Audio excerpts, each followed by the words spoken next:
Bonsoir à tous, ravi de vous retrouver pour Chaque Voix compte sur LCP. Nous sommes ensemble pour une heure de décryptage de l'actualité et de débat en direct de l'Assemblée nationale avec, pour m'accompagner ce soir, Anna Cabana. Bonsoir Anna. Mais bonsoir chère Adeline. Et bonsoir Laurent Guimier. Bonsoir Adeline. Vous allez bien tous les deux? Très bien. Quand Très bien. on vous voit, on est ravis. Alors c'est parti pour le sommaire avec à la une ce soir dans Chaque Voix compte. Ingérences étrangères, peur sur les urnes. À un mois des municipales et à un an de la présidentielle, les autorités ne le cachent plus. Elles s'attendent à ce que les prochaines élections soient la cible d'ingérences numériques étrangères. Et nous en parlons ce soir avec la magistrate Magali Lafourcade. Bonsoir. Bonsoir. Vous êtes secrétaire générale de la Commission nationale consultative des droits de l'homme et vous allez notamment nous raconter comment vous avez vous-même été approché par deux émissaires américains il y a maintenant quelques mois. Sandro Gozzi, bonsoir. Bonsoir. Vous êtes eurodéputé Renew. On verra notamment avec vous comment la réglementation européenne permet en partie de contrer les vagues de désinformation à l'approche d'un scrutin.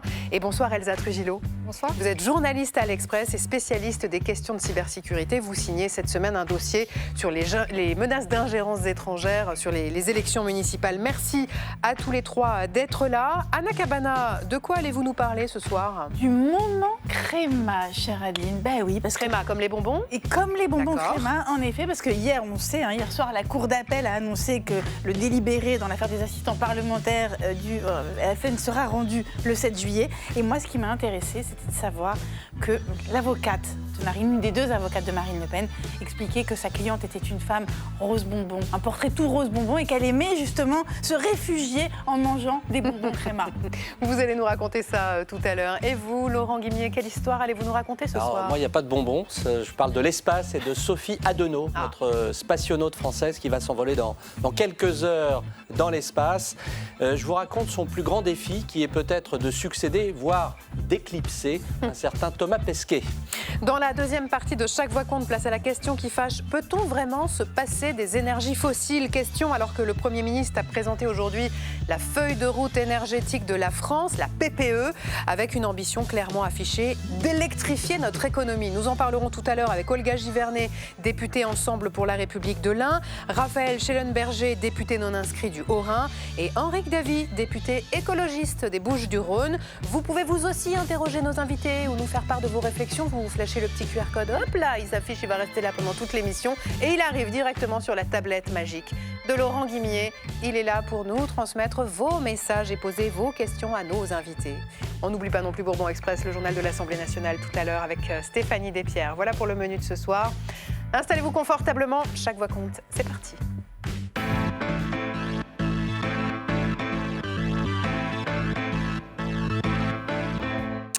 Ingérence, nom féminin, souvent pluriel, intervention non désirée dans les affaires par une tierce partie.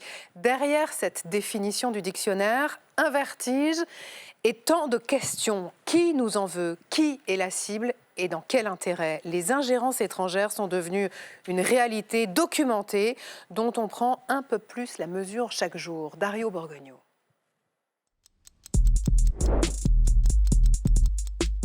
Présentation du village olympique de Milan par cette journaliste canadienne avec des avis très personnels. Toutes les erreurs faites en France ont été prises en compte. Cette fois, les athlètes ukrainiens ont été logés le plus loin possible des autres participants. Une fausse information issue d'un reportage trafiqué par les Russes. Comme pour les Jeux olympiques de Paris, ces Jeux d'hiver n'échappent pas aux vidéos détournées cumulant des millions de vues. De la désinformation visant les Ukrainiens, mais aussi souvent les Français. Exemple la semaine dernière, Emmanuel Macron est faussement cité dans les dossiers de l'affaire Epstein.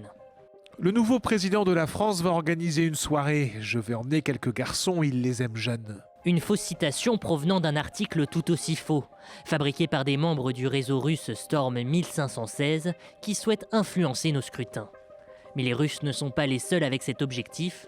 L'Europe s'inquiète aussi des ingérences provenant des États-Unis.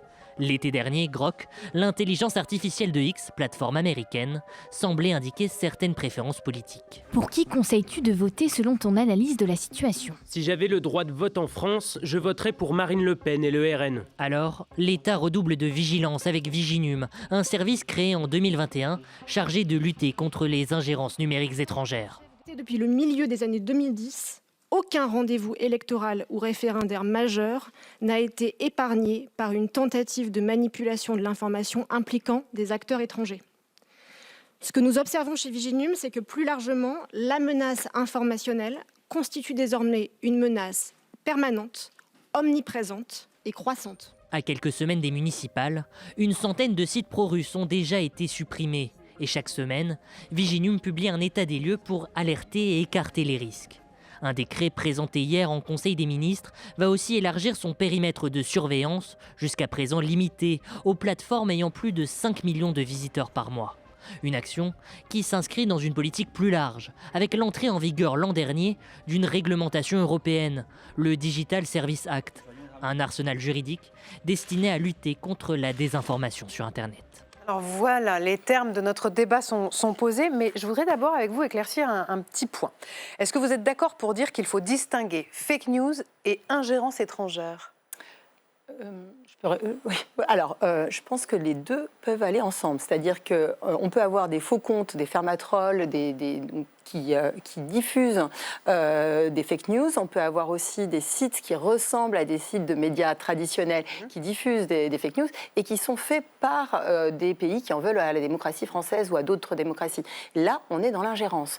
Après, il y a la fake news bête et méchante qui veut juste faire du buzz pour pouvoir capter l'attention puisqu'on est dans une métrique de l'engagement sur les réseaux sociaux et qui n'a pas forcément vocation à créer du doute ou changer le résultat d'une élection. Voilà. Et donc, il faut distinguer quelle est l'intention qu'il y a derrière, mais on peut tout à fait avoir des fake news qui rentrent dans le cadre de l'ingérence. Il y a énormément de modalités d'action différentes. Alors, on l'entendait dans le sujet, ces 10 dernières années, pas un scrutin majeur dans un pays démocratique n'a été épargné par les ingérences numériques étrangères. Est-ce qu'on a fini par réussir à identifier comment s'opère l'ingérence et est-ce que c'est toujours le même mode opératoire ? Mais ingérence, fake news sont convergents parce que ce sont des actions qui visent à déstabiliser une démocratie, un système et une élection. Et donc, du moment où il y a des actions qui visent à déstabiliser une décision démocratique électorale, on est dans les thèmes de ce soir, on est thème de l'ingérence. Quel est le problème pour nous, Européens, double ? Le premier, c'est que les ingérences ont toujours existé. Mais aujourd'hui, on a des moyens diffus. Et on arrive à atteindre un public énorme en quelques secondes. Et le deuxième problème, c'est qu'on était habitué à des ingérences de l'Est ou du Sud, de l'Union soviétique, de la Russie ou de l'Iran. Et maintenant, on est en face à des ingérences de l'Ouest.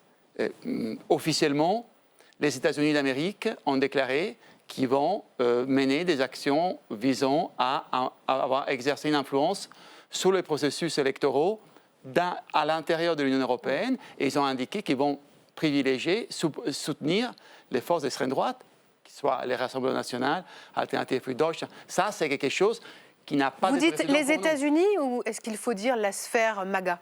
Non, l'administration des États-Unis a adopté un document qui s'appelle « Document sur la sécurité nationale », dans lequel, dans les chapitres dédiés à l'Union européenne, il indique carrément que l'administration américaine, de l'intérêt de l'administration Trump, c'est affaiblir l'Union européenne, et que pour affaiblir l'Union européenne, il faut soutenir des forces d'extrême droite, et qui sont bien indiquées. Et d'ailleurs, le vice-président des États-Unis, à la conférence de Munich l'année dernière, a ouvertement dit qu'il va soutenir l'Alternative für Deutschland, qui est un parti avec des néo-nazis à l'intérieur.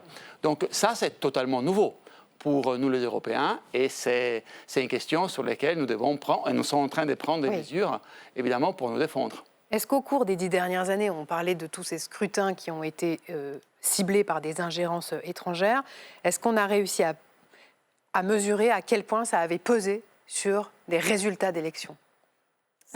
C'est tout le paradoxe avec ces tentatives d'ingérence, c'est qu'en général, au niveau de l'État français, on a l'exemple de campagnes de manipulation de l'information qui ont été dénombrées, par exemple en France en 2024, en marge des élections européennes, en marge des élections législatives anticipées, post-dissolution, où le chaos quand même existait déjà avant qu'on tente d'interférer un peu dans le débat public. Ce qui est intéressant avec ces tentatives d'ingérence-là, c'est que ça peut paraître contre-intuitif au départ que les Russes ou la sphère MAGA viennent influencer sur le débat public, mais qu'en réalité, par exemple, en ce qui concerne les élections municipales, il y a tout un intérêt à influencer sur des scrutins locaux. Plus le scrutin est local et plus il est facile à manipuler, en théorie. Et on arrive à les dénombrer. Donc en 2024, il y en avait eu 25, mais les répercussions sont vraiment difficiles à mesurer. Et justement, aucun organisme de l'État ne se penche sur le sujet. Donc il y a encore un flou quand même en matière d'ingérence sur ce volet-là très précis. Parce que vous avez raison de le dire. A priori, on se dit qu'on ne voit pas bien comment les municipales pourraient être une cible des ingérences étrangères. En quoi est-ce que c'est un scrutin vulnérable? Et quel est l'enjeu, quel est l'intérêt pour...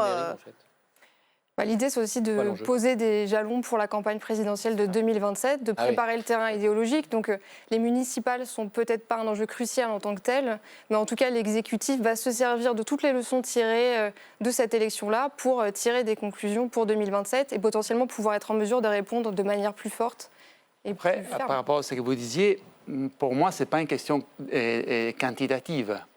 J'avais un débat avec un député conservateur britannique dans une élection dans laquelle il était clair qu'il y a eu des ingérences de l'étranger, notamment de l'extrême droite américaine, pour favoriser la victoire de certains députés. Et à ma question, il dit, mais est-ce qu'il y a eu des ingérences dans ta circonscription? Oui, mais ce n'était pas décisif. Non, mais une ingérence, une voix qui est déplacée pour des fake news, une ingérence, c'est une voix de trop. Donc, vous voyez, c'est pas, évidemment, plus... La question quantitative est inquiétante, mais nous devons nous opposer au principe même qu'il y ait quelqu'un de l'extérieur. Chaque voix compte, c'est le nom de l'émission. Et donc même une voix détournée, elle compte évidemment. C'est la bonne émission pour les rappeler. Mais est-ce qu'on a déjà identifié des signaux faibles à un mois du scrutin municipal ? C'est tout le paradoxe de la situation. Sur le papier, le niveau de menace est élevé, le dispositif français a été renforcé. Mais après, sur le terrain, aucune campagne d'envergure n'a été répertoriée pour le moment, si ce n'est la création de faux comptes, de comptes destinés à usurper l'identité des candidats ou des comptes qui ont été aussi bloqués sur les réseaux sociaux. Mais on est loin de voir la main d'une puissance étrangère vis-à-vis de ces opérations. Donc la seule opération en réalité qui a été pointée du doigt jusqu'à présent, c'est l'opération dont on parlait tout à l'heure, qui a été officialisée la semaine dernière par le Quai d'Orsay et qui concernait Emmanuel Macron. Mais en revanche, il y a des signaux faibles qui existent, qui ne sont pas de l'ordre des campagnes d'ingérence, mais plutôt des mécanismes qui sont mis en place. Il y a toute une série de réseaux dormants, de sites, de PQR, presse quotidienne régionale. Alors justement, puisque vous en parlez, Elsa, il se trouve qu'il y a effectivement des faux sites d'information qui reprennent mais très bien en plus, les visuels de la presse régionale. Et au départ, c'est l'ONG Reporters sans frontières qui a été la première à lever le lièvre, ou en tout cas à donner l'alerte. Reportage de Clément Perrault et Soraya Laoussi. Regardez.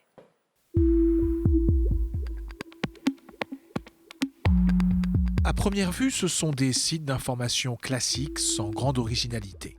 Mais quand on y regarde de plus près, on voit vite sur la forme des titres incohérents et sur le fond, une obsession à décrire la France comme un pays à la dérive rongé par toutes les crises imaginables. Ces sites sont en fait générés par intelligence artificielle. En fin d'année dernière, l'ONG Reporters sans frontières en a recensé 85 via une étude américaine.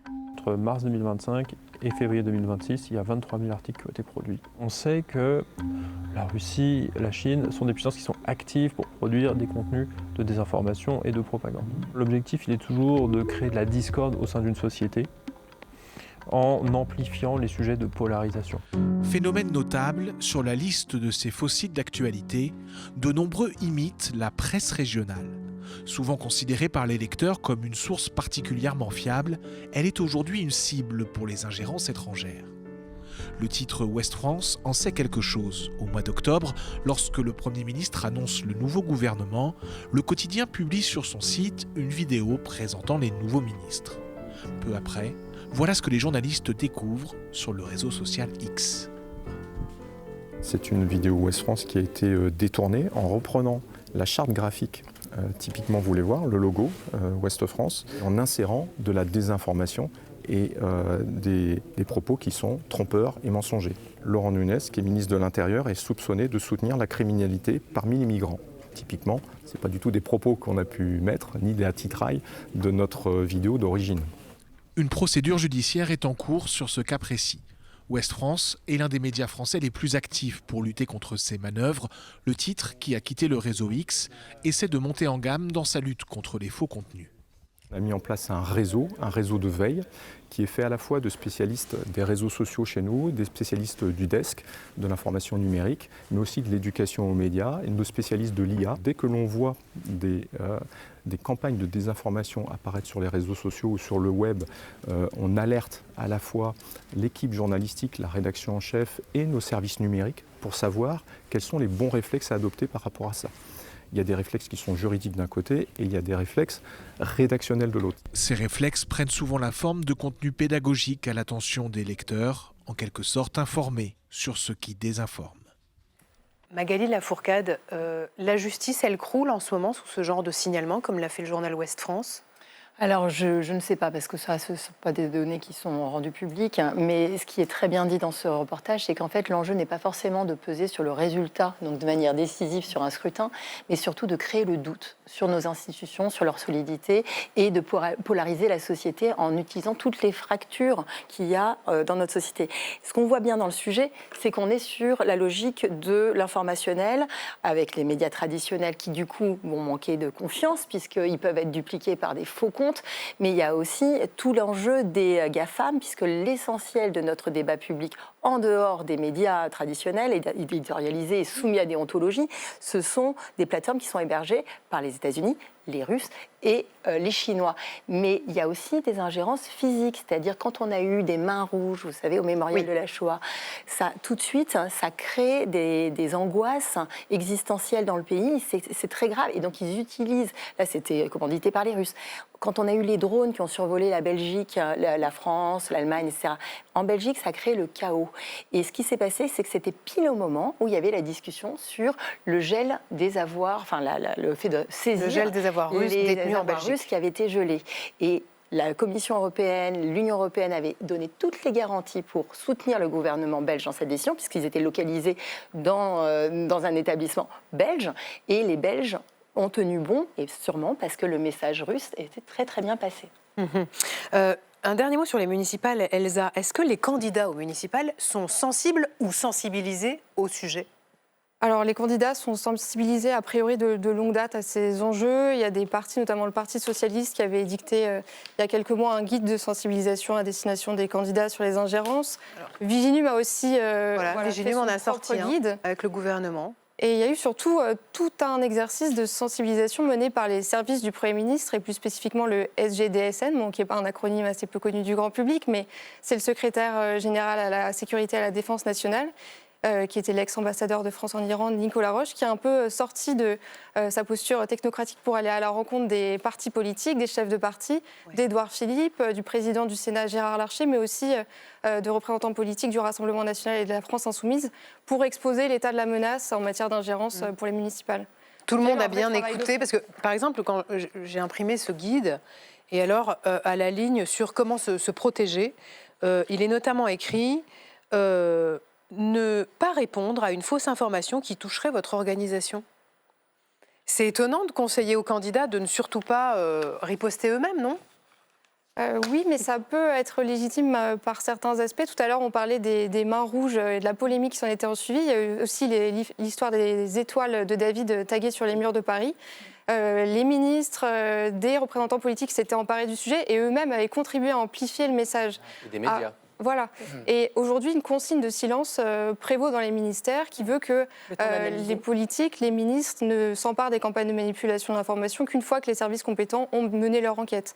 Et en l'occurrence, pour ce qui est des étoiles de David, la DGSI avait prouvé que ça avait été orchestré depuis la Russie. Est-ce qu'il y a une menace particulière sur les 60 civils qui utiliseront au municipal des machines à voter ? C'est un enjeu qui est invoqué parce que l'une des 4 grandes stratégies de manipulation auxquelles les candidats au municipal ont été sensibilisés, c'est tout ce qui touche au fait de discréditer la sincérité du scrutin. Et du coup, on peut en effet s'en prendre aux machines à voter qui seront a priori utilisées au Havre notamment. On a beaucoup parlé Le Havre et notamment le candidat Édouard Philippe. Je crois que vous le racontez très bien, qu'il a lui-même il a suivi une formation justement pour repérer d'éventuelles ingérences étrangères qui menaceraient le scrutin au Havre. Et l'idée aussi, c'est d'être en capacité de pouvoir signaler d'éventuelles campagnes pour que les services de l'État puissent apporter une réponse et l'aider à déjouer ces menaces. On a beaucoup parlé depuis le début de cette émission de Viginum, donc c'est ce service chargé de la lutte contre les déstabilisations en ligne, qui a donc été renforcé hier par un décret. Le Viginum va pouvoir collecter les données issues des petites plateformes. C'est-à-dire que jusqu'à présent, Viginum ne pouvait se saisir que des données avec un seuil minimal de 5 millions de visiteurs uniques par mois. Désormais, on ouvre plus grand le parapluie en quelque sorte. C'est-à-dire qu'on agrandit la botte de foin, mais c'est toujours une aiguille qu'il faut chercher. Est-ce que ça va être un travail plus titanesque encore, ou est-ce que ça va faciliter le travail, au contraire, des agents de Viginum? Alors c'est surtout, est-ce qu'ils auront les moyens pour pouvoir faire ce travail-là? Parce que c'est toujours le problème d'élargir les missions, on connaît bien dans l'État, mais par contre, il faut qu'il y ait les effectifs qui aillent avec. Mais Viginum a déjà fait du travail extraordinaire, parce que là, maintenant, il s'agit de sensibiliser toute la population, et c'est ce que vous faites ici, parce qu'une population qui est sensibilisée, le preventing est mieux que le debunking, donc c'est toujours plus important, et surtout, il ne faut pas croire que l'éducation aux médias, à la désinformation, etc., ne concerne que les jeunes, loin de là. Parce que ma génération et tous les seniors après ne sont pas des digital natives. Et donc, on a plus tendance à être crédule face à des contenus IA très séduisants qui accompagnent un narratif et qui sont faits pour être viralisés, et donc à plus repartager. Et donc, on participe à cet effet viral. Donc, c'est pour ça qu'il est très important de sensibiliser tout le monde et de montrer que la question du doute sur la sincérité du scrutin, elle est centrale, parce qu'on a déjà un rapport je crois que c'est l'Institut Montaigne qui l'a sorti il y a un mois, qui montre qu'il y a un Français sur deux qui a des doutes sur la sincérité du scrutin en France, alors qu'on a un système qui est très très robuste et qui objectivement donne des résultats très fiables. Il y a d'autres outils, et notamment au niveau européen, Sandro Gozzi, pour protéger les campagnes électorales. Ça tient en 3 lettres, c'est le Digital Service Act. Mais il n'y a pas que ça. Il y a aussi, depuis 2024, un règlement sur les publicités politiques. Oui. Et il se trouve que vous en avez été le négociateur en chef. Oui, j'étais le rapporteur. De quoi s'agit-il ? Il s'agit tout d'abord de rendre plus transparent tout ce qui arrive en termes de publicité politique, notamment et pas seulement pendant les campagnes électorales, sur les plateformes numériques. Labelliser. Il faut que les usagers sachent qu'un post, une déclaration, une vidéo, ça fait partie d'une campagne politique. 2, savoir qui paye pourquoi. Donc, il y aura, avec un clic, vous allez voir, ceci fait partie de la campagne électorale de Sandro Gozzi, il est candidat en France aux élections européennes, et telle entreprise a payé 100 000 € pour sa campagne. Vous voyez, transparence pleine pour les candidats. Mais aussi, éviter ce qui s'est passé en Roumanie, par exemple, dans lesquels on a déstabilisé complètement, on a dû annuler une élection présidentielle. Il a fallu revoter. Pourquoi ? Parce qu'il y a des influenceurs qui étaient payés. Mais par exemple, ça n'existait pas au moment du scrutin en Roumanie. Non, ça aurait changé quelque chose ? Oui. La moitié de ce qui s'est passé n'aurait pas été possible. Ça fait 8 ans qu'en Roumanie, il y a des ingérences russes. Simplement, ils ont déclassifié des documents, des renseignements pour qu'on découvre tout ça. Oui. Mais ce qui s'est passé, c'est que des influenceurs ont fait la campagne pour les candidats de l'extrême droite.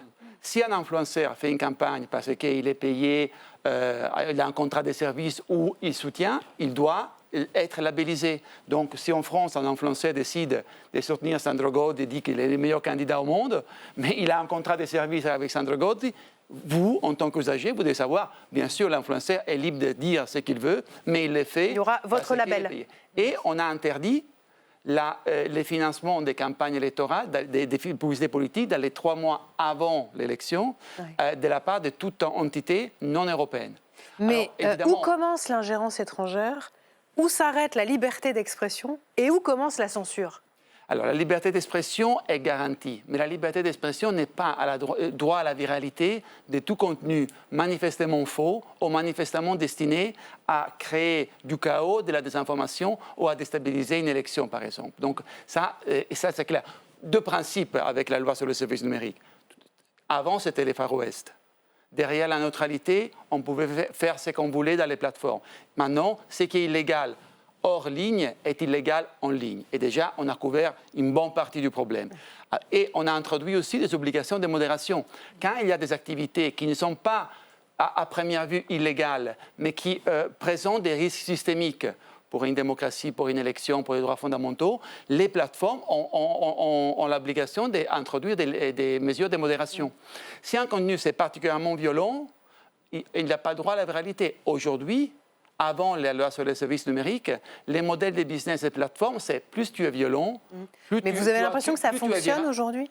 Oui, absolument, absolument. Et c'est la raison pour laquelle les big tech, à travers l'administration Trump, ont déclaré la guerre contre notre législation numérique. Si elle était inefficace, s'il n'avait pas d'impact, ils n'auraient pas besoin d'aller voir les présidents des États-Unis pour nous attaquer sur la législation numérique. Juste d'un mot, est-ce que le fait que, par exemple, la publicité politique est interdite dans un pays comme la France, en tant que telle, prémunit davantage notre pays des ingérences, de ces désordres que d'autres pays? Vous savez, il n'y a pas, comme on dit en anglais, le silver bullet. C'est pas qu'il n'y a pas la solution, il n'y a pas la baguette magique. Donc, sans doute, ça va aider. Mais pour nous protéger des ingérences, c'est une palette de mesures qu'il faut avoir. Cybersécurité, information, formation des usagers, mais aussi de nouvelles règles et de nouvelles obligations pour les plateformes numériques. Et puis une vigilance permanente. Magali Lafourcade, les tentatives d'ingérence, là on parle des élections, mais elles ciblent aussi l'institution judiciaire désormais. Vous le racontez dans votre livre, La justice en procès. Vous voulez bien nous raconter, vous, comment vous avez été approché il y a quelques mois ? Oui, alors en fait, c'était une demande de l'ambassade des États-Unis à Paris. Donc j'ai des relations régulières avec des diplomates, pas du fait de mon statut de magistrat, même s'il est bien sûr connu, mais du fait de mon statut de secrétaire général de la Commission nationale des droits de l'homme, qui fait que je reçois des diplomates de pays alliés, pour parler des droits humains, puisque c'est du droit international, hein, les droits de l'homme. Et ils sont donc venus me voir, sauf que ça n'a absolument pas concerné les sujets qui devraient nous préoccuper, mais très vite on était sur... Donc ils sont venus vous voir, c'est pas au téléphone, c'est un contact direct. Là, vous les connaissez, voilà. Vous les identifiez, vous savez qui ils sont. Bien sûr. Ils me donnent leur carte, le rendez-vous est pris de toute façon par l'assistante du protocole, donc j'ai toutes les informations. Et ils avaient dans leur titre qu'ils étaient en charge au niveau du département d'État, du bureau démocratie, droits de l'homme et travail. Donc c'est pas aberrant qu'ils viennent me rencontrer. Et en fait, la discussion n'a pas du tout été normale. Très rapidement, j'ai compris qu'on était sur complètement autre chose. Et quand ils sont arrivés à la situation de Marine Le Pen et à la façon dont ils étaient affirmatifs sur le fait que c'était un procès purement politique... C'est-à-dire, ils ne vous posent pas de questions. Si, ils essayent de trouver des éléments. Ils essayent de chercher auprès de moi, d'abord, si mon institution, alors ils le font bien, de manière habile, peut intervenir pour soutenir Marine Le Pen. Et puis surtout, ils essayent de chercher des éléments pour crédibiliser ce discours qui, après, peut faire l'objet d'une arsenalisation, comme dirait Virginum, une arsenalisation d'un thème, à savoir une candidature qui est purement motivés par des choix politiques visant à bannir Marine Le Pen du scrutin présidentiel. Oui. Et clairement, leur idée, c'est d'avoir des alliés qui sont alignés sur les intérêts MAGA. Mais là, c'est l'administration Trump, donc c'est l'administration des États-Unis qui fait cette démarche. Il y a une question, Laurent ? Oui, je reviens sur... en fait, il y a beaucoup de réactions sur notamment le reportage qu'on a vu tout à l'heure, sur le fait de se faire avoir. C'est une question de Joseph qui habite à Aix-en-Provence. Comment fait-on quand on a un doute sur un site pour savoir s'il est fiable ? C'est vraiment une question très technique, j'allais dire d'éducation aux médias. Oui, et de remonter vers la source. Ouais. Oui, c'est très difficile en fait. C'est très difficile parce que il y a de plus en plus, surtout en France, la tendance à copier. Donc, il faut essayer de voir est-ce qu'il y a des informations sur un comité de rédaction, est-ce qu'il y a des informations sur... Vous vous rendez compte et sinon, il faut se méfier. Il faut se méfier du moment où ce n'est pas un site officiel. Vous savez qu'en ligne, tout peut arriver et quiconque peut dire n'importe quoi. Donc, il faut toujours... Vigilance permanente. Il faut être toujours très vigilant. Pour finir, Magali Lafourcade, avec votre histoire, les faits remontent à mai 2025, donc on est 2 mois après la première condamnation de Marine Le Pen à une peine d'inéligibilité avec exécution provisoire. Vous laissez une alerte. Ah oui, oui. Vous avertissez votre hiérarchie. Alors que je suis dans une institution indépendante, donc je ne communique jamais le contenu de mes rendez-vous avec qui que ce soit. Mais enfin, avec l'État, je veux dire, avec le gouvernement. Et là, j'ai fait une alerte auprès du ministère des Affaires étrangères et j'ai eu tout un échange. Et en l'écrivant, j'ai vraiment fait le départ entre ce qui était de l'ordre du factuel, ce qui était de l'ordre de mon ressenti sur l'ambiance. Il y avait une ambiance d'intimidation, informations un peu corruptives. Et il s'est passé quoi depuis ? Eh bien, donc, depuis, donc, ça a été pris très au sérieux. Donc, je sais que ça a été remonté au niveau du cabinet du ministre. Et depuis, j'ai eu d'autres échanges avec des autorités. Voilà. Mais personne n'a été convoqué pour s'expliquer sur ce rendez-vous étrange. Vos 2 interlocuteurs américains sont repartis comme ils sont venus. Oui. Ils ont approché d'autres collègues, peut-être je ne sais pas s'ils ont approché d'autres collègues, mais ils ont approché d'autres personnes puisqu'ils étaient là sur 2 jours. Il y en a un qui venait d'Oslo, l'autre de Washington, et donc ils ont dû aller chercher d'autres personnes. En tout cas, auprès de moi, ils n'ont pas trouvé matière à crédibiliser leur discours puisque je suis toujours revenue à mon domaine de compétence, c'est-à-dire comment fonctionne le système judiciaire et les droits de l'homme. Eh bien, merci à tous les 3 d'être venus ce soir sur le plateau de Chaque Voix Compte. Merci Magali Lafourcade, merci Sandro Bozzi, merci Elsa. On vous lit dans l'Express où vous signez notamment cette semaine donc un dossier sur les ingérences étrangères avant les élections municipales. Dans un instant, ce sera Quelle histoire avec Laurent Guimier, mais d'abord, c'est Anna Cabana qui veut nous parler d'un détail qui en dit long.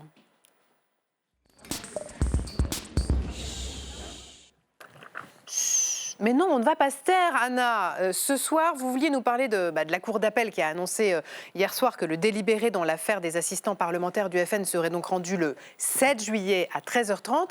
Mais alors vous, Anna, il y a un détail qui en dit long pour vous. C'est une histoire de bonbons créma. Et oui, et vous avez raison de sourire, chère Adeline, parce que dans la salle d'ailleurs, il y a eu un petit moment de surprise hier. C'était un peu avant 14h, quand la première avocate de Marine Le Pen, maître Sandra Chirac-Colaric, tout à son souci de faire le portrait le plus rose bonbon possible de sa cliente, a dépeint une femme qui trouve refuge, a-t-elle dit, parmi, je cite, ses enfants, ses chatons et les bonbons créma. Fin de citation. Ce fut donc le moment créma. 4 heures après, ce fut le moment bouddhiste. Et là aussi, surprise générale. Son deuxième avocat, maître Rodolphe Boslu, a en effet déclaré, je le cite, « Si j'étais moine bouddhiste, je ne voudrais pas être réincarné en Marine Le Pen. Tout est dur dans sa vie. Je pense qu'elle a porté le nom de son père comme une croix. Cette radioactivité, elle la vit tous les jours. » Fin de citation. Du rose bonbon chez les bouddhistes, Aline, mais c'est bien plus que des détails. C'est la tonalité nouvelle de Marine Le Pen. C'est-à-dire, elle s'est convertie au bouddhisme, ça m'avait échappé.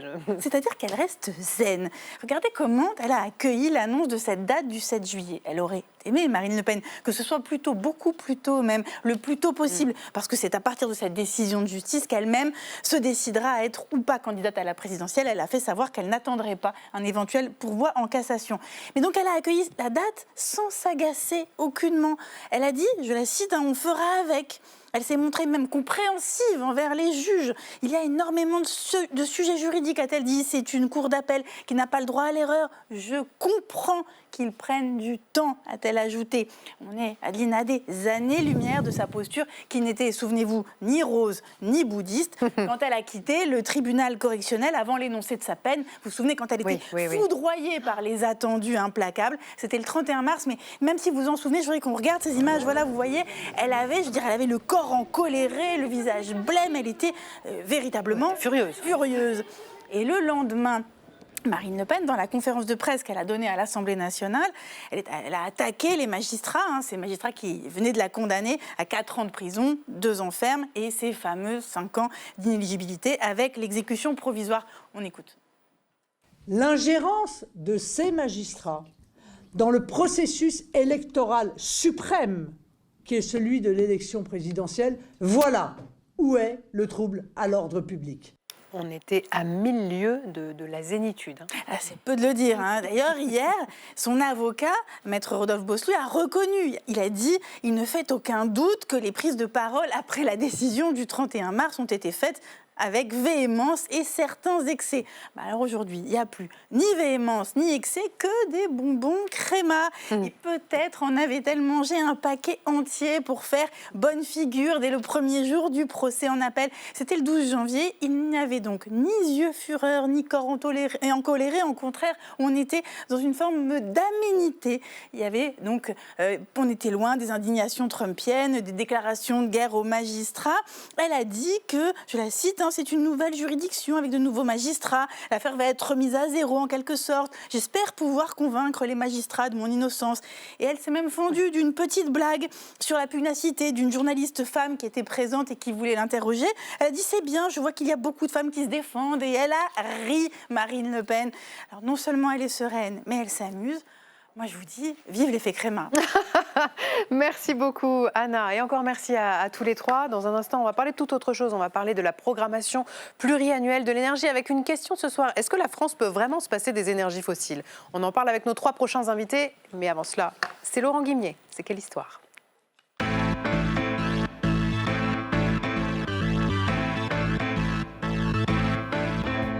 Alors, c'est normal, Laurent, c'est sa dernière ce soir dans Chaque Voix compte, donc il a décidé de prendre de la hauteur. Mais alors, beaucoup de hauteur. Vous décryptez ce soir la communication d'une femme dont on va beaucoup entendre parler dans les prochains jours. C'est notre spationaute française, Sophie Adenau, qui va bientôt s'envoler. Oui, en fonction de la météo à Cap Canaveral. Sophie Adenau a 43 ans. Elle est née à Cosne-sur-Loire, en région Bourgogne-Franche-Comté. Et elle a un CV long comme une fusée, militaire, pilote d'essai, ingénieur et maintenant spationaute à l'Agence spatiale européenne. Elle est donc la nouvelle star française du cosmos. Alors, star ou anti-star Le job de Sophie Adenau est d'abord évidemment de réussir cette première mission vers l'ISS et on lui souhaite tout le succès qui se doit. Mais à mon avis, son vrai défi s'appelle Thomas Pesquet. Depuis Jean-Loup Chrétien en 1982, Adenau est la 11e spationaute française, mais succéder à Thomas Pesquet dans un monde de com, ça aussi c'est, je crois, une mission assez périlleuse. Pesquet, qu'on le veuille ou non, c'est devenu une marque. Des millions de gens qui le suivent sur les réseaux sociaux, des couvertures de magazines, Les Enfoirés, où il a chanté entre Bruel et Mbappé en 2022. Et puis Pesquet, ce sont les JO aussi, et ce fameux clip du passage de témoin entre Tokyo et Paris en 2022, où il jouait du saxophone à 400 km au-dessus de nos têtes. Bref, pour le grand public, Pesquet, c'est une rockstar, c'est l'espace version pop culture. Sophie Adenau va maintenant devoir trouver une place dans cette grande saga de l'espace. Mais pourquoi vouloir à tout prix la classer et en faire un personnage, Laurent ? Mais parce que quand on arrive dans un monde post-Pesquet, je vais dire ça comme ça, s'envoler ne suffit plus pour un spationaute, il faut inventer un récit. Et le récit de Sophie Adenau, c'est justement d'incarner cet anti-rockstar. Carrément, en fait, d'être un anti-Thomas Pesquet, en fait. Alors, je suis pour la paix des spationautes, rassurez-vous, mais dans la première biographie de Sophie Adenau, qui paraît ces jours-ci, sous la plume de notre confrère Marc Dana, je lis ceci. Regardez. Elle dit « Je préfère être une ambassadrice des sciences, de la technologie, de l'exploration spatiale. Je préfère être détachée du côté rockstar » pour prendre à cœur ce rôle de représentante. C'est quand même clair, hein ? D'accord, mais représentante de quoi ? Représentante de la communauté des spationautes, de la communauté scientifique, mais d'abord, être une femme, car Adenau n'est que la 2e Française à s'envoler dans l'espace. Souvenez-vous, la première, c'était Claudie Aigneret, qui avait volé avec les Russes en 1996, et à bord de l'ISS en 2001. Sophie Adenau a décidé de construire un récit très puissant dans le sillage de Claudie Aigneret. Regardez ce qu'elle disait il y a quelques jours dans une cérémonie avant son départ en présence d'Emmanuel Macron et de Madame Aigneret. Le décollage de Claudie Aigneret, j'avais 14 ans et donc ça fait 29 ans. Donc j'allais dire, en fait, c'était le déclic pour moi, c'était le décollage de Claudie. Et depuis, je me suis dit, je vais travailler en chemin vers ça. Et donc la préparation, pour moi, ça a duré 29 ans, quoi. Voilà, et voyez, il y a un autoportrait qui se dessine. Je m'envole à l'ombre de la légende, la preuve que je ne suis pas une rockstar. Et tout cela, finalement, dans une communication très maîtrisée, très pro. Oui, extrêmement maîtrisée, et pour cause. Marc Dana, dans son livre truffé d'anecdotes, raconte les coulisses de la préparation médiatique de notre spationaute, qui relève de quelque chose de très militaire. L'Agence spatiale européenne lui a fait subir de fausses interviews dans des séances de média training en la poussant à bout, en allant très très fort, en lui posant toutes les questions les plus dérangeantes sur sa vie privée, sur ses peurs, pour lui faire passer un sale quart d'heure, comme ils disent. Vraiment, comme les cosmonautes et les spationautes apprennent à voler dans l'espace. Ça, c'est pour les mots. Pour les images, Adenau fait du Pesquet, j'allais dire aujourd'hui. Allez sur son compte Instagram, _Astro. C'est le compte de celle que je baptise ce soir notre anti-star des étoiles. Merci beaucoup, Laurent. On passe à la question qui fâche.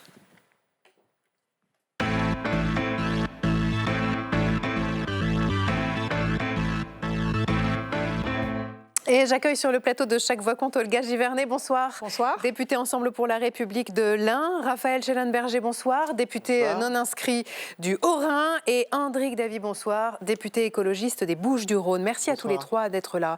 Je voulais d'abord vous parler de l'importance du décor quand on fait une annonce. Il aurait pu choisir une centrale nucléaire ou un puits de pétrole en Seine-et-Marne. Bah oui, parce qu'il y en a. Mais c'est sur un barrage hydroélectrique du Jura que Sébastien Lecornu a choisi de présenter aujourd'hui la feuille de route gouvernementale sur la production de l'énergie pour les 10 prochaines années. PPE, Programmation pluriannuelle de l'énergie. C'est Maïté Frémont qui vous pose ce soir la question qui fâche. C'était la visite la plus attendue de la journée, celle du Premier ministre sur les barrages hydroélectriques du Jura. Sébastien Lecornu dévoile enfin sa stratégie énergétique et rappelle. Une seule vraie question, c'est comment on est capable d'électrifier plus vite. Le cap du gouvernement est clair, accélérer la transition vers l'électrique pour supplanter les énergies fossiles et décarboner davantage les usages quotidiens et l'activité économique. Une stratégie déjà martelée 2 jours avant par le chef de l'État. C'est qu'une étape, mais c'est une étape fondamentale. Casque sur la tête, entouré des salariés d'ArcelorMittal, Emmanuel Macron est venu à Dunkerque vanter la décarbonation du plus gros four électrique d'Europe. Que le combat qui est le nôtre, c'est d'être plus fort, plus productif et plus indépendant. En France, l'électricité, c'est 1/4 de l'énergie que nous consommons. Le reste, du pétrole et du gaz mis dans nos avions, nos voitures, nos chaudières ou encore nos industries. Et pour certains, l'Hexagone a pris beaucoup de retard. Le gros problème qu'on a en ce moment et la raison pour laquelle on a ce débat sur est-ce qu'il faut ralentir ou pas sur les ENR, c'est tout simplement qu'on a été beaucoup trop mou sur l'électrification des usages. Donc là, on stagne. Là, la consommation d'électricité, elle stagne. Oui, on ne s'est pas occupé suffisamment vigoureusement de passer à l'électricité, la mobilité, le chauffage et une partie des processus industriels. Trop mou donc pour certains, complètement à côté de la plaque pour d'autres. Cette programmation pluriannuelle de l'énergie est un non-sens. C'est un non-sens politique, c'est un non-sens économique et c'est un non-sens écologique. C'est le doublement de la facture d'électricité. C'est 300 milliards d'euros d'investissement, non pas sur le renouvelable, sur des énergies intermittentes. Enjeu de souveraineté, de compétitivité et enjeu climatique aussi. Alors la question qui fâche ce soir, la voici. Peut-on vraiment se passer des énergies fossiles ? Olga Givernet, la précédente programmation pluriannuelle de l'énergie envisageait la suppression de 14 réacteurs nucléaires. Et c'est vrai que si on se met à la place des gens, ils se disent mais qu'est-ce qui s'est passé entre-temps pour que finalement on projette de construire 6 nouveaux EPR ? Comment on explique au public un tel changement de pied et une telle perte de temps aussi finalement ? On s'est rendu compte en fait qu'on avait besoin d'être autonome, indépendant en France pour notre consommation d'énergie et plus précisément pour l'électricité. On l'a vu avec les différentes crises du prix de l'énergie notamment. De produire sur notre sol, déjà, je crois que c'est la première priorité. Ensuite, nous avons un engagement de décarbonation, c'est-à-dire qu'il faut absolument sortir de ces énergies fossiles, arrêter d'envoyer du carbone dans l'atmosphère. Et donc, l'énergie nucléaire est un très très bon client, au même titre que l'énergie renouvelable. Donc il faut relancer cette électrification et il faut prendre ce contre-pied. On peut aussi changer d'avis et de se dire on n'a pas pris le bon tournant. L'Allemagne s'est enferrée, à rester dans cette volonté de sortir du nucléaire. Vous avez vu que le chancelier allemand a reconnu il y a quelques jours que ça avait été une grave erreur. Et donc nous avons pris ce tournant bien avant. Aujourd'hui, nous relançons avec cette programmation pluriannuelle de l'énergie la production et la consommation d'électricité. Il faut absolument que nous y arrivions pour justement sortir de cette dépendance et retrouver la souveraineté, comme on l'appelle. Alors, Raphaël Schellenberger, il se trouve que vous étiez dans le Jura avec le Premier ministre aujourd'hui, pas parce que c'est votre circonscription, non, mais parce que vous menez en ce moment une mission sur les freins à l'électrification de l'industrie. Et vous avez aussi présidé il y a 3 ans une commission d'enquête parlementaire sur la perte de souveraineté énergétique de la France. Tout ça s'embrique, mais est-ce qu'il n'y a pas une contradiction aujourd'hui entre les ambitions qu'on affiche et la réalité, c'est-à-dire miser sur l'électrification alors que l'on sait qu'elle avance à un rythme beaucoup moins soutenu que prévu. C'est-à-dire qu'à un moment, On va faire quoi dans une situation de surproduction et de sous-consommation ? Non, mais déjà, ça veut dire qu'il faut agir sur la consommation. Je crois que ça a été dit par l'extrait que vous avez projeté de Jean-Marc Jancovici. On a mené des politiques publiques sur la production. Elles ont produit leurs effets, des effets. On produit plus d'électricité qu'il y a quelques années. Il faut mener des politiques pour augmenter la consommation. Ce n'est pas forcément des politiques qui coûtent de l'argent public. D'ailleurs, c'est la nécessité, ne serait-ce que d'afficher un cap clair. Nous voulons électrifier les usages domestiques, les usages de transport, les usages industriels. Et il ne faut pas tergiverser sur ce sujet-là. C'est un sujet de maîtrise stratégique de notre souveraineté. C'est évident. Donc oui, ça prend du temps. Il va falloir ajuster l'offre et la demande. Vous parliez de... Ça peut s'accélérer très vite. On l'a vu sur la production. Vous parliez de Jean-Marc Jancovici. Il dit que ça prend une vie, en fait. Alors, pour atteindre les objectifs à 2050, bien sûr, il nous reste 25 ans jusqu'en 2050. Mais il faut agir dès maintenant sur l'industrie, sur le transport, sur le domestique. Et il y a des moyens de faire. On a réussi sur la production, on peut réussir sur la consommation. Ensuite, qu'est-ce qu'il y a dans cette PPE ? Je ne suis pas forcément un fan de tous les choix. Ce que je remarque pour autant, c'est qu'il y a un engagement pris par le Premier ministre, à mieux agir sur l'électrification, c'est l'urgence, et 2, sur la construction de moyens de production rapide, notamment toutes les ENR diffusent, de gérer en fonction de la réalité de l'évolution de la courbe de consommation et de doser les moyens publics qu'on y mettra en fonction de la réalité de l'évolution de la courbe de consommation. Qu'en dit l'écologiste du plateau ce soir, Henrique Davy ? Alors d'abord, je pense qu'il faut sortir des énergies fossiles pour répondre à votre question. Pour 2 raisons. D'abord parce que la planète se réchauffe et ça induit des tempêtes, on le voit encore aujourd'hui, ça induit des inondations, ça induit des sécheresses, ça induit des incendies qui coûtent très cher et qui sont des drames pour les citoyens et les citoyennes. Donc ça, c'est la première raison. La deuxième raison, vous l'avez dit les uns les autres, c'est qu'il y a la question de la souveraineté. Et dans un monde qui devient de plus en plus dangereux, je pense qu'on ne peut pas dépendre du Kazakhstan, c'est le cas actuellement, ou des États-Unis, voire de la Russie aussi, pour notre approvisionnement énergétique. Donc c'est les 2 bonnes raisons pour lesquelles il faut sortir des fossiles. Là où j'ai un désaccord avec le débat tel qu'il est posé, c'est qu'on dit la solution, c'est électrifions tout, et ensuite produisons suffisamment par rapport à l'électrification. Et donc, notamment, augmentons la production avec le nucléaire. Sauf qu'on produit déjà suffisamment. Mais en réalité, on ne pose pas une question qui manque. C'est comment on diminue en réalité la consommation énergétique, la sobriété énergétique. Et on a des solutions par rapport au bas carbone. Par exemple, quand vous prenez le TGV, quand vous prenez le métro, en réalité, vous ne consommez pas de CO2, vous ne produisez pas de CO2. Bon, et alors, parce que c'est électrifié, mais notamment parce que c'est des transports en commun. Donc l'idée qu'on électrifierait toutes les voitures, etc., ce n'est pas la solution. Il faut aller notamment relancer le plan vélo, aller vers des transports en commun. Il y a le ticket climat qui a été notamment défendu en Allemagne, et je propose quand même qu'on le mette sur la table aujourd'hui en France. Pourquoi en France, quand moi je prends le TGV, des fois c'est 2 fois plus cher que l'avion ? C'est pas normal. Donc il y a déjà ça. Et ensuite, il faut prendre le problème dans l'entièreté de ses dimensions, et notamment sur l'agriculture. Parce que si on veut faire tout ça, c'est pour baisser nos émissions de gaz à effet de serre. Mais 20% de nos émissions de gaz à effet de serre... Et pour retrouver notre souveraineté, vous le disiez vous-même. C'est quand même l'agriculture. Et là aussi, on a un problème de souveraineté pour l'agriculture. Et l'agriculture, c'est simple. Si on veut diminuer nos émissions de gaz à effet de serre, il faut manger moins de viande, avec moins d'intrants, moins de pesticides, moins d'engrais. Oui, alors là, on n'est plus du tout dans la programmation pluriannuelle de l'énergie. On peut pas résoudre le problème climatique sans s'interroger à l'ensemble des facettes. Parce que toute l'énergie que vous allez mettre à électrifier, à construire des centrales nucléaires, et après on aura le débat. Moi, je pense que c'est pas la solution nucléaire. Et je pourrais vous expliquer pourquoi. Voilà. Parce que notamment, on va dépendre de l'uranium et on va avoir un problème pour la gestion des déchets qu'on lègue. Pas aujourd'hui. Aujourd'hui, on n'a pas de problème avec l'uranium. Il faut s'approvisionner. On s'approvisionnait jusqu'à maintenant au Niger. Et il y a eu un petit problème quand même avec Orano et la junte militaire au Niger récemment. Et donc, on voit bien que l'approvisionnement en uranium n'est pas si simple que ça. Vous avez le droit de le répondre. Et le retraitement des déchets et le cycle de vie des déchets est un vrai sujet. Tant qu'on débat de ça, on rate les enjeux de décarbonation. Non, mais la question quand même, c'est de faire une programmation. Nous avons besoin d'avoir de la visibilité à 5 ans, à 10 ans pour commencer à planifier les futures infrastructures, les nouveaux réacteurs EPR2. Mais j'entends Olga Givernet, mais en l'occurrence, la précédente PPE, elle disait on ferme 14 réacteurs. La nouvelle PPE dit on en construit 6 de nouvelles générations. L'année prochaine, il y a une présidentielle. Qu'est-ce qui vous garantit que le candidat ou la candidate qui sera élu suivra cette PPE? Mais parce qu'il y a eu une concertation. Moi, en tant que ministre de l'Énergie, écoutez, ça fait 3 ans qu'on discute avec tous les acteurs. Donc nous sommes arrivés à une programmation qui est équilibrée. Nous étions aujourd'hui aux côtés du Premier ministre, tous les anciens ministres, tous les députés parlementaires qui continuent de travailler sur ce sujet-là. Et nous, il y a quand même une réalité. 60% de notre énergie consommée, elle est encore fossile.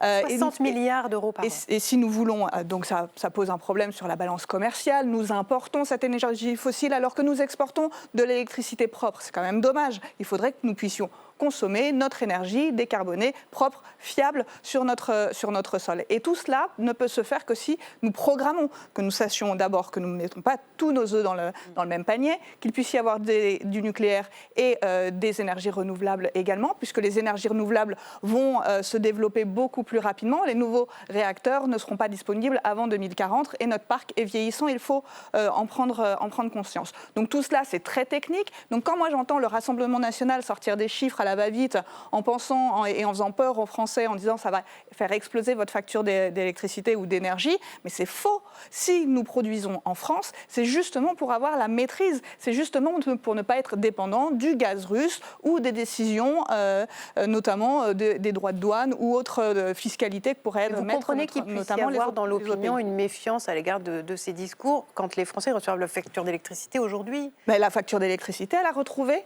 son niveau de 2019. Donc ça veut dire qu'en fait, on reprend la main et le contrôle sur notre production. Donc ça, c'est bien. Mais quand nous avons des ingénieurs du chaos qui viennent nous expliquer tout le contraire, excusez-moi, mais il va falloir à un moment donné reposer l'église au milieu du village. Et nous avions tous les acteurs de l'énergie qui étaient là. Ils en appellent depuis des mois à avoir cette programmation parce que derrière, ce sont des emplois. C'est une industrie que nous installons aussi sur notre sol français. Et il est impossible d'envisager aujourd'hui que si nous sortons la PPE, elle sera partie pour 5 ans et que de toute manière, il faudra pouvoir tenir ces programmes dans le long terme. Raphaël Schellenberger, vous disiez tout à l'heure qu'il y a certains éléments de la PPE dont vous n'étiez pas fan. Non mais... Lesquels ? Il y a des choses qui ont été dites aujourd'hui. Moi, je pense que, compte tenu de la courbe réelle de croissance de la consommation, on va un peu trop loin dans les objectifs d'installation de moyens de production à court terme. Vous parlez de quoi ? Des éoliennes ? Notamment, je pense notamment au solaire, qui a aujourd'hui un problème de rencontre entre l'offre et la demande. Maintenant, il y a des discussions intéressantes qui se sont... Et par ailleurs, vous parlez des panneaux photovoltaïques. Là, la PPE parle d'une évolution raisonnée. Il y a des discussions très intéressantes qui se sont installées aujourd'hui. Et il ne faut pas voir, je pense, ce document, ce décret, comme quelque chose de définitif, mais comme un support qui va vivre en fonction des réalités. Les réalités d'il y a 5 ans ne sont plus celles d'aujourd'hui, parce que chaque action qu'on mène sur notre système électrique a des effets et conduit à D'accord, mais du coup, ce ne sera pas non plus la même réalité dans 5 ans. Qu'est-ce qui a été dit aujourd'hui sur le solaire ? C'est, d'une part, il y a un vrai sujet sur ce qu'on attend du solaire et les conditions de son soutien. Est-ce qu'on attend une forme de pilotabilité du solaire ? Est-ce qu'on attend, par exemple, au solaire qu'il mette une fonction de stockage en plus qu'il n'a pas aujourd'hui ? Et puis, deuxième élément qui a été clairement dit par RTE à l'occasion de la présentation de cette PPE, c'est, aujourd'hui, la gestion du système, elle se fait par la modulation des centrales nucléaires. Et c'est dangereux. On peut très bien... Non, c'est pas dangereux. Ça use plus vite que prévu les réacteurs. Les circuits secondaires, c'est-à-dire pas le réacteur, la turbine. Il faut être très précis là-dessus. Certains de vos confrères ont pu raconter de grosses âneries sur d'autres antennes. Par contre, qu'est-ce qu'a dit RTE ? Au-delà de cette polémique, et c'est très intéressant, c'est de dire peut-être que demain, la modulation, pour préserver un optimum économique du système, elle peut se faire sur d'autres moyens de production que le nucléaire, et pourquoi pas sur le solaire. Eh bien, c'est une règle de bonne tenue pour chercher les détracteurs des panneaux photovoltaïques disent aussi on a un problème quand même avec les panneaux. C'est qu'ils viennent de Chine. Alors, je vais vous dire, moi, ma priorité, c'est pas de me dire il faut qu'on produise des panneaux en France. On a 2 projets d'usines de production de panneaux solaires en France. Tant mieux. S'ils se font, si on arrive à produire. Mais est-ce qu'on peut parler de souveraineté quand on achète des panneaux à la Chine ? Eh bien, je vais vous dire pourquoi. Si on peut produire des panneaux photovoltaïques compétitifs en France, tant mieux, allons-y. Par contre, un panneau solaire, une fois qu'il est installé, il produit pendant 25 ans. Quel est le risque stratégique en matière de souveraineté, c'est-à-dire d'incapacité à décider si demain la Chine nous dit on ne vous approvisionne plus en panneaux photovoltaïques ? Aucun. Les panneaux, on les a, ils sont installés pour 25 ans. Il n'y a absolument aucune urgence à disposer tout de suite de panneaux photovoltaïques. Mais effectivement, quand on va regarder plutôt sur du combustible, que sont le gaz, c'est de l'approvisionnement et ça doit être de l'approvisionnement en continu. Donc il faut aller chercher d'autres moyens de produire sur notre sol. Nous avons aussi le biogaz, nous avons la chaleur. La chaleur renouvelable est un point très important. Et d'ailleurs, quand on voit dans l'industrie qu'on transforme des fours qui fonctionnaient au charbon et qu'ils deviennent des fours qui fonctionnent à l'électricité, on reprend la main sur l'arrivée. Donc ça, je pense qu'on pourra avoir toujours des détracteurs. On a loupé le coche sur les panneaux photovoltaïques. J'espère qu'on ne le ratera pas sur les véhicules électriques notamment. Les Renault avec la... Trop tard. Non, c'est pas trop tard. Non, c'est pas trop tard. Il ne faut pas être défaitiste comme ça. On a la R5 qui fonctionne très bien. On a encore des constructeurs que nous... Mais l'Europe en est à relever la barrière de 2035 en disant en fait le tout électrique ce sera pas. Mais oui, mais parce qu'on peut évoluer. Et d'ailleurs la PPE, on parlait tout à l'heure, il y aura une clause de revoyure parce que quand on fait une trajectoire, il peut y avoir des aléas évidemment, et donc de prendre en compte que sur cette trajectoire, parfois on fait mieux. On n'en parle pas souvent, mais parfois on fait moins bien et là, il faut réajuster. Donc c'est vraiment l'objectif d'avoir un travail collégial de toutes les parties politiques qui doivent se rendre compte de la nécessité d'être souverain sur la production d'énergie. Laurent ? Je voulais relancer M. Davy sur cette question-là, justement. Non, mais je pense que d'abord, il faut se féliciter qu'on ait une programmation de l'énergie. Je pense que tout le monde se félicite de ça. On peut se féliciter aussi que dans le scénario qui était retenu par le gouvernement, ça soit le scénario R3, et donc il n'y ait pas un abandon ou un stop, un moratoire au niveau des énergies renouvelables. Et ça, c'est quand même la mobilisation, notamment de la filière, mobilisation de l'ensemble de ceux qui défendent les renouvelables, qui a permis finalement qu'on ait ce scénario-là. Mais le vrai problème qu'on a, outre la question de la sobriété, sur lequel j'ai insisté, c'est quand même les moyens qu'on met sur la table. Parce que fondamentalement, là, on a une programmation, mais quels sont les moyens notamment pour essayer de développer les renouvelables ? Comment on aide finalement au développement des renouvelables et à l'électrification, notamment parce qu'il faudra aussi quand même... le leasing a été en partie abandonné. Enfin voilà, il y a eu un manque de volonté politique quand même depuis 2022 sur l'ensemble de ces questions-là. Donc quels sont les moyens que vous mettez sur la table ? Et moi, je pense que c'est vraiment ça aussi qui est important. Et désolé, mais sur les panneaux solaires comme sur les voitures électriques, l'État peut quand même à un moment donné décider d'aider des entreprises pour qu'elles construisent des panneaux solaires en France. On ne peut pas se satisfaire de ne pas être souverain sur la construction de panneaux photovoltaïques. La notion de souveraineté, voilà. moi ce que j'ai envie de dire, je dis pas que c'est absolument indispensable. La notion de souveraineté, elle est utilisée un peu n'importe comment. La souveraineté, c'est notre capacité à décider. Oui. Alors, est-ce qu'il y a un enjeu de flux, d'incapacité à décider si certains... C'est aussi notre capacité à être autonome. Mais si on doit poser des panneaux solaires... Si la Chine veut subventionner nos panneaux photovoltaïques, c'est pas grave, prenons l'argent chinois pour nos panneaux photovoltaïques. Juste pour rebondir, c'est pas ça l'urgence. On n'est plus dans le même monde qu'il y a 10 ans. On est dans un monde où il y a Trump, où il y a Xi Jinping et il y a Poutine qui mènent des guerres économiques. Et donc l'urgence, qu'un jour, la Chine sortir du pétrole du Moyen-Orient et du gaz des États-Unis. C'est ça l'urgence. En fait, mais qu'est-ce qui vous prouve que la Chine ne va pas nous dire un jour ou l'autre qu'ils interrompent leur approvisionnement de panneaux photovoltaïques ? C'est pour ça qu'il faut en construire en France. Pas tous en même temps. C'est un peu les masques pendant le Covid ou le Doliprane. Vous dites qu'il n'y a pas de problème, ou peut-être qu'un jour il y aura un problème. Je ne dis pas qu'il y a... Aujourd'hui, on achète des panneaux solaires en Chine. Oui, c'est pas génial. Un panneau solaire, une fois qu'on l'a installé, pendant 25 ans, il produit sans autre approvisionnement. Par contre, il y a des risques. Moi, je préférerais qu'on investisse sur la production en France des onduleurs, de tous les matériaux de réseau qui sont sensibles, qui sont des risques en matière d'attaque cyber. C'est beaucoup plus important d'être souverain sur ces pièces-là que sur le panneau photovoltaïque qui a peu de plus-value technologique, qui est un bien de consommation courante finalement qui est produit aujourd'hui. Ce serait mieux si c'était produit en France, mais il y a plus urgent à réindustrialiser la France sur les onduleurs, sur un certain nombre d'éléments de réseau, sur les grands équipements type éolienne, type centrale nucléaire, type réseau de transport. C'est beaucoup plus urgent d'aller là-dessus que sur le photovoltaïque. On ne peut pas tout faire en même temps. C'est un problème en fait si on ne se voile la face et qu'on regarde que les panneaux photovoltaïques, effectivement, on ne va jamais en sortir. En fait, le vrai combat, c'est les énergies fossiles contre l'énergie propre que nous sommes capables de produire en France. Et ces panneaux solaires, il y a des entreprises qui s'installent en France et même des entreprises chinoises parce qu'il y a des mesures de protection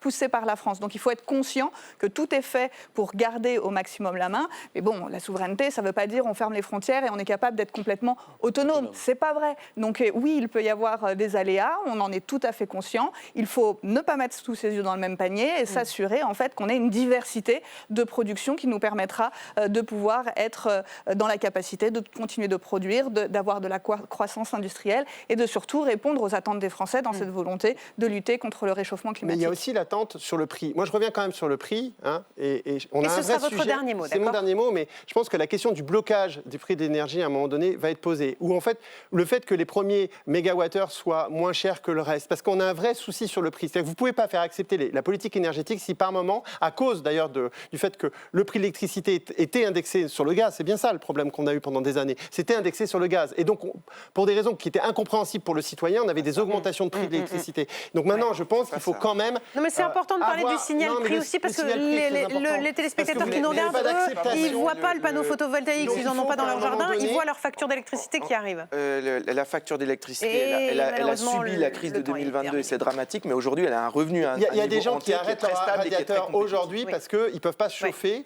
Concrètement, ils refusent en hiver de se chauffer, ils coupent les radiateurs parce que c'est trop cher. C'est un chantier en lui-même. Merci à tous les trois. Vous restez là, parce que tout de suite, c'est Bourbon Express, c'est le journal de l'Assemblée nationale avec Stéphanie Despierres.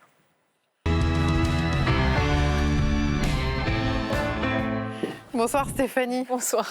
On commence avec la niche parlementaire des écologistes. C'était aujourd'hui dans l'hémicycle. Et oui, c'est la journée pendant laquelle les écologistes peuvent faire débattre de leurs propositions de loi. Parmi les 8 textes, ils sont parvenus à en faire adopter celui destiné à renforcer la protection des personnes menacées par les trafiquants de drogue. Un texte directement inspiré de l'histoire d'Amin Kessassi, ce militant anti-drogue marseillais qui est sous protection policière.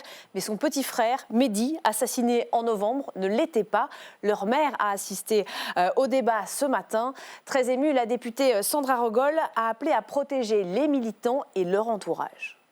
C'est pour ces mères, ces sœurs, ces frères, ces pères, ces familles, ces amis, ces invisibles qui se mobilisent sans relâche et que trop souvent notre République oublie que ce texte a été écrit. Ces citoyennes et citoyens font ce choix parce qu'il est juste, mais ils le payent au prix fort, au prix de leur sécurité, de leur emploi, de leur vie. Et nous ne pouvons plus les laisser seuls. Même s'il partage cet objectif, le ministre de l'Intérieur ne voulait pas d'une nouvelle loi. L'État garantit déjà la protection à toute personne effectivement menacée. Si les lois inutiles affaiblissent les lois nécessaires, il arrive qu'elles affaiblissent aussi les dispositifs existants qui ont fait leurs preuves. C'est le risque que court cette proposition de loi, à mon sens. Au cas d'espèce, c'est un risque qu'il est d'autant plus inutile de prendre que, je le répète, l'objectif de ce texte est déjà satisfait. Bon, la proposition de loi a été adoptée quand même, 123 voix pour, 0 contre. LR, le RN, l'UDR, le Bloc central se sont abstenus parce qu'aucun député ne souhaitait voter contre un texte dont les objectifs sont unanimement partagés. Bien sûr. On continue avec la commission d'enquête parlementaire sur l'audiovisuel public. Nouvelles auditions cet après-midi. Oui, cette fois, c'était l'équipe de l'émission d'investigation de France 2, complément d'enquête, qui était face aux députés.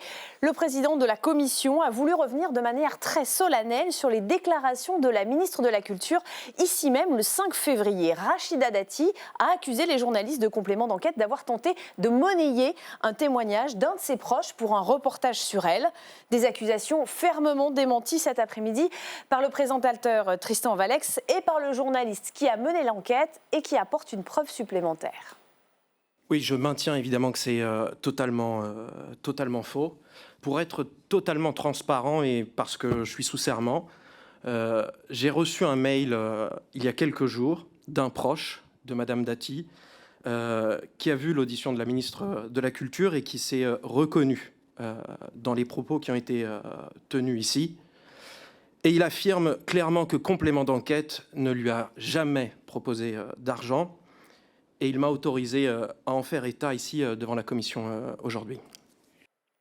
Le président a rappelé que s'il y a des faux témoignages des journalistes aujourd'hui ou de Rachida Dati le 5 février, eh bien il pourra saisir la justice. Je vous rappelle que ceux qui mentent devant une commission d'enquête risquent 5 ans de prison et 75 000 € d'amende. Là, il y a forcément quelqu'un qui ment. Là, il y a quelqu'un qui ment.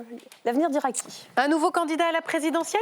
Et oui, Bruno Retailleau, l'ancien ministre de l'Intérieur, dans l'ombre et en chute libre dans les sondages depuis qu'il a quitté Beauvau en octobre. C'est une super présentation, vraiment. De se lancer.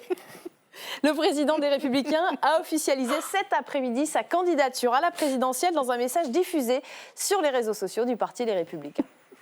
J'ai pris la décision d'être candidat à l'élection présidentielle, car seule l'élection présidentielle permet d'agir vraiment. Oui, agir pour ne plus subir. Mes chers compatriotes, je ne veux pas être président de la République par obsession du pouvoir, mais par sens du devoir. Alors sur le fond, Bruno Retailleau promet des référendums sur l'immigration ou la justice, et sur la forme, il n'avait pas prévenu le patron des députés de droite républicaine ici à l'Assemblée, Laurent Wauquiez, qui lui aussi songe souvent à la présidentielle. On sera. C'était votre groupe avant, Raphaël Schellenberger. Vous dites quoi de la candidature ce soir de Bruno Retailleau ? C'était sûrement le moment d'y aller. C'est une belle réaction aussi. Merci en tout cas, merci à tous les trois d'être venus ce soir sur le plateau de Chaque Voix Compte. L'émission est rediffusée tout à l'heure à 23h30 et en replay sur le site lcp.fr. Merci Anna Cabana et merci Laurent. Merci Laurent Guimier d'avoir accompagné les débuts de Chaque Voix Compte. Je vous sais supporter du PSG, donc on vous a réservé une petite musique évidemment. Oh là là. Mais laissez-moi vous dire que puisque vous êtes là depuis le début de Chaque Voix Compte, vous resterez à jamais le premier à avoir fait quelle histoire sur LCP. Vous êtes le seul aussi dont on peut dire ce soir que s'il est ici, c'est qu'il est ailleurs. Donc merci en tout cas mon cher Laurent, bonne route, et puisque chaque voix compte, on espère qu'il y en aura beaucoup qui seront à votre écoute là où vous irez. Merci infiniment. Merci et attention, on a même à vous. Un cadeau de l'Assemblée nationale qui s'impose. Toujours. Monsieur le Président. Monsieur le Président, merci beaucoup. Un cadeau incontournable. Merci à vous, Adeline. Merci à toute l'équipe, à la chaîne, qui est une formidable chaîne pour faire de l'information. J'ai eu le plaisir pendant 6 mois grâce à vous, à tout le monde, au président de la chaîne, Emmanuel Kessler, à Delphine, à Nicolas, enfin à tout le monde, à Servan, à toute l'équipe de m'éclater. Je le dis comme ça.